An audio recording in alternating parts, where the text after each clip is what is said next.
रमद बर'न Btr सरखाराव सोलोंथाइनि जौगानाय खंख्ला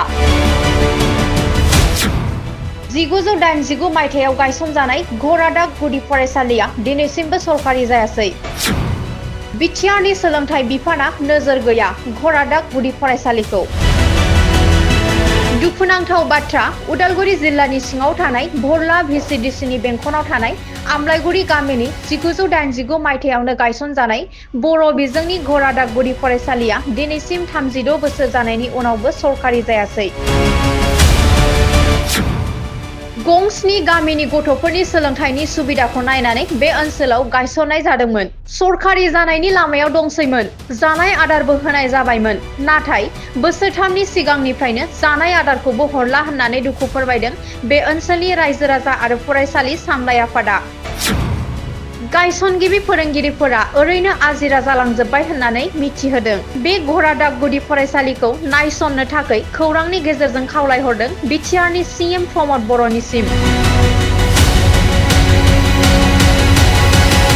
खुलुमबाय।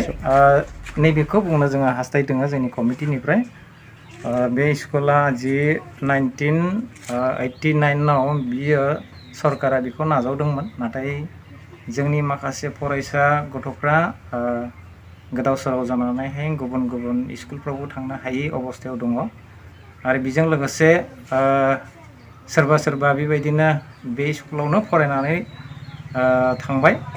थ' बिनि गेजेराव आरोबाव जोंनि माखासे स्कुलनि हेडमास्टार बिथांमोना रिटायार जानानै थांबाय। दिनैसिम जोंनि बिटिआरआव बड' मिडियाम स्कुला दिनैसिम जोंनि बे बिथोरिया गामि ओनसोलनि मानसिफ्रा सरकारनिफ्राय सरकारि स्कुलखौ जानो मोनियाव जायैलाय बेखौहाय जोंनि मानगोनां चिफ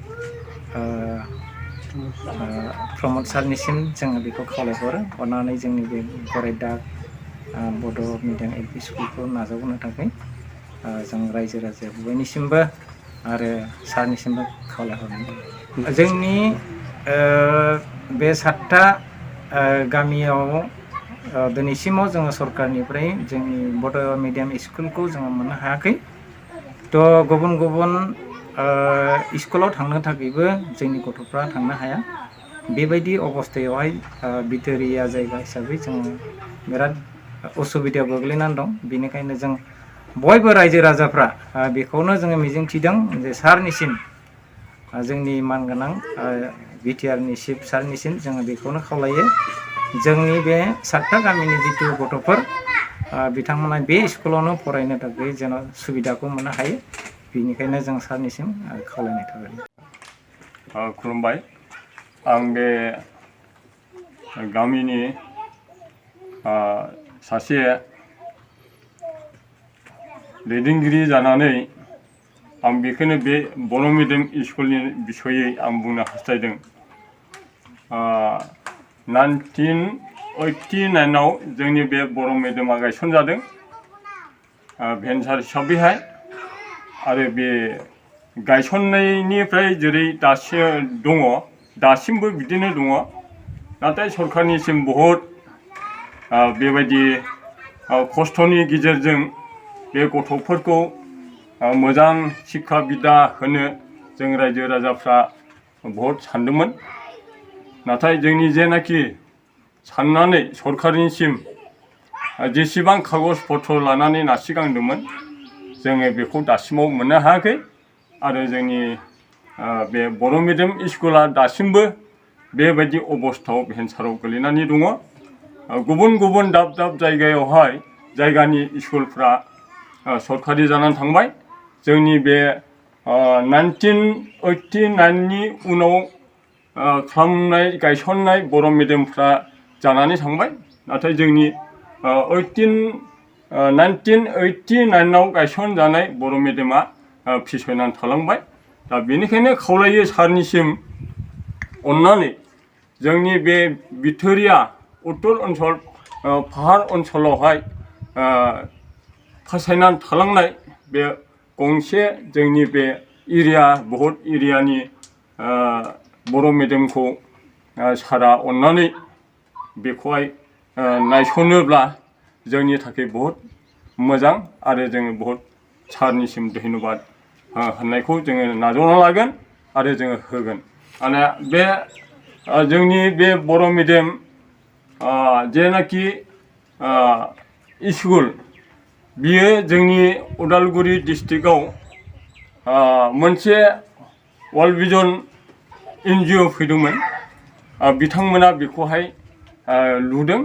जोंनि एरियानि गथ' गथायफ्रा जेसे हायो असे बेयावनो फरायदों आरो बेयावनि फोरोंगिरि मास्टारफ्रा रिटायार जानानै थांबाय आरो बे रिटायार जानानै थांखांनायनि उनाव दा जोंहा गोदानै आरो बेबायदिनो भेन्सारब्लाबो सिकित मानसि मोननायखाय बेयाव हाबनानै थादों आरो जोंनि गथ'फ्रा बे स्कुलाव गोदाव सोराव जानानै दायो माने गोजान गोजान जायगाफ्रावहाय थांदों।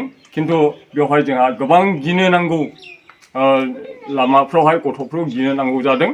दा सोरबा साइकेल सालायलांनानै गथ'फ्रा गोलैनानै आथिं दोलानानै फैयो, आखाइ दोलानानै फैयो, खाफाल दोलानानै फैयो। नै बेबायदि अबस्थायाव जानानै दङ। बेनिखायनो बे स्कुलखौ